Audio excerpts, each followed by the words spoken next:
Can a woman be an elder in a church? There are two passages in scripture that list the qualifications for elders. And so if a woman was restricted from being an elder, this is where we would expect to find that requirement. 1 Timothy 3 and Titus 1. Neither of these passages say that a woman cannot be an elder or say that a man needs to be an elder. In fact, there's nowhere in scripture that gives this specific requirement. And yet many churches do not allow women to be elders, and 1 Timothy 3 and Titus 1 are often used as proof that women cannot be elders. So in this video, I want to look at 1 Timothy 3 and see what in this passage would lead us to believe that women are restricted from this role. 1 Timothy 3 has similar qualifications to Titus 1, and so most of what I'm saying in this video actually would apply to both passages. I think it's helpful to start with what exactly is an elder. Well, we know that an elder is a leader in the church, but the Bible doesn't give specifics on church leadership structure. We know that there were elders and deacons in the early church, but the duties of elders and deacons are not listed out in Scripture. So we have to deduce a little bit about the duties of elders from what Scripture does say. It says in both of these passages that an elder should be able to teach. And so we could safely assume that an elder had some sort of a teaching role. And then Acts 20:28 says that an elder is to shepherd the church of God. But really, that's basically it. Some scholars believe that an elder in biblical times is equivalent to a pastor now. And that makes sense because pastors, they lead and they teach and they shepherd the church.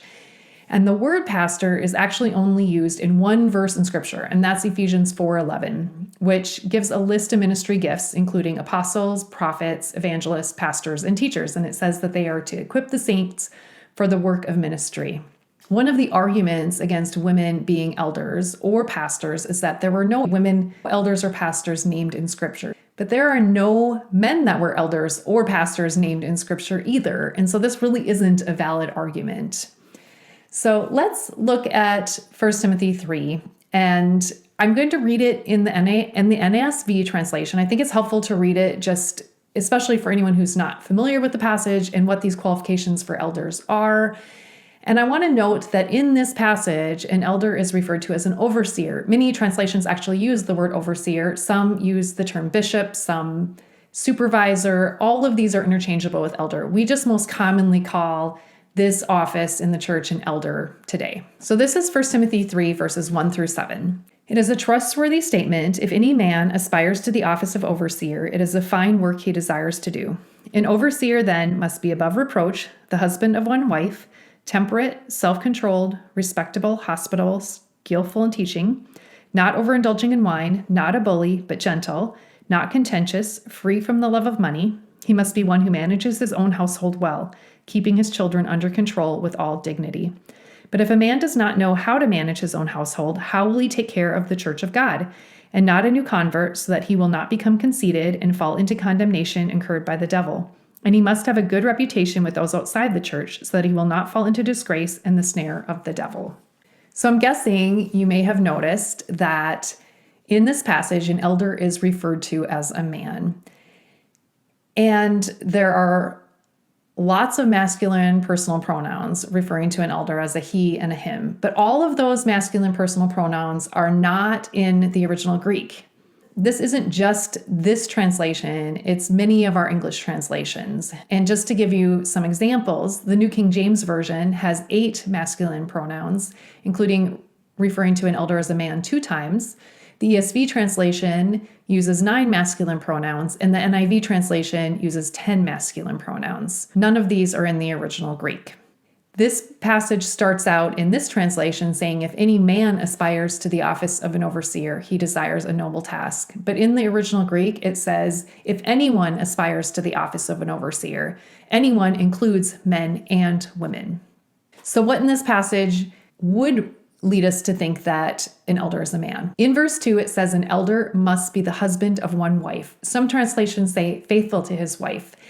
And in the Greek, this is literally a 3-word phrase, a one-woman man, which is an idiom.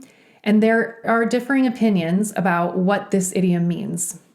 One thing that I've read in multiple places is that it is referring to polygamy, that an elder could only have one wife. He couldn't have multiple wives. This, I feel, is unlikely just because in Ephesus, where this letter was written during this time period, polygamy was not actually common practice and was most likely not an issue. So it really wouldn't be necessary to list this as a qualification for an elder. If this were referring to polygamy, then having this phrase in this passage would not necessarily lead us to conclude that women were excluded from being elders, because there would be no reason to say that a woman needed to be a one-man woman, because women couldn't have more than one husband.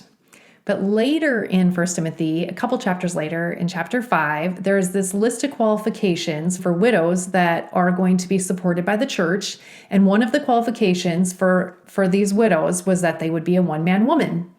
So again, probably not polygamy. Another possible interpretation is that this means that someone was only married once. They only had one spouse. So if their spouse died and they were widowed, that they didn't remarry. And I learned about this Roman virtue recently where women were honored if they only were married once and they didn't remarry after they were widowed. To remarry after your spouse dies is not a sin. And if we look at the qualifications in 1 Timothy 3, they are basically a list of moral qualifications. And later in 1 Timothy, young widows are encouraged to remarry. The most common, and I believe probably the most accepted interpretation of this phrase, one woman man, is that it means being faithful to one's wife or faithful to one's spouse. And that would make sense in a list of moral qualifications. But no matter what this phrase means, it really does come down to, does this phrase restrict women from being elders? And in the Greek, the masculine form of a word is used either for a group of men or it will be used for a group of men and women, depending on the context. And so if a one-woman man, the masculine form of the phrase, is referring to a group of men and women, it is very likely that this idiom would refer to both men and women. And in that case, it wouldn't be necessary to say a one-woman man and a one-man woman. So there's one more thing in this passage that is used to argue for male eldership, and that is in verse 4 where it says he must manage his household well. And that's based on the assumption that it was the men's job to manage the household. And we know that this passage was written to a very patriarchal society, and usually men were the head of the household. But there were households during this time period where women were the heads of the household. Nowhere in Scripture does it actually say that it's the man's job to be the head of the household. And later in 1 Timothy, it says that women are to manage their households. And the word for manage is a different word than is used for elders managing their households, but is actually a much stronger word for manage, is to rule or to be the master of the household, versus the word for manage when referring to elders is more of a caretaking role when managing the household. And so it doesn't really seem like to manage one's household should exclude women from this role. That seems like a pretty weak argument to me. Even some prominent complementarian scholars that believe that God set up this hierarchy of men over women, do not think there is enough in 1 Timothy 3 or Titus 1 to restrict women from the role of elder. So just to recap, in 1 Timothy 3, there are no masculine pronouns in the original Greek. It starts out by saying if anyone aspires to the office of an overseer or an elder. And really, the only thing in this passage that I think would lead someone to think that an elder needs to be a man is this phrase, a one-woman man, which very well could be referring to men and women. So based on the passages that speak directly about eldership, I think that a woman should be allowed to be an elder.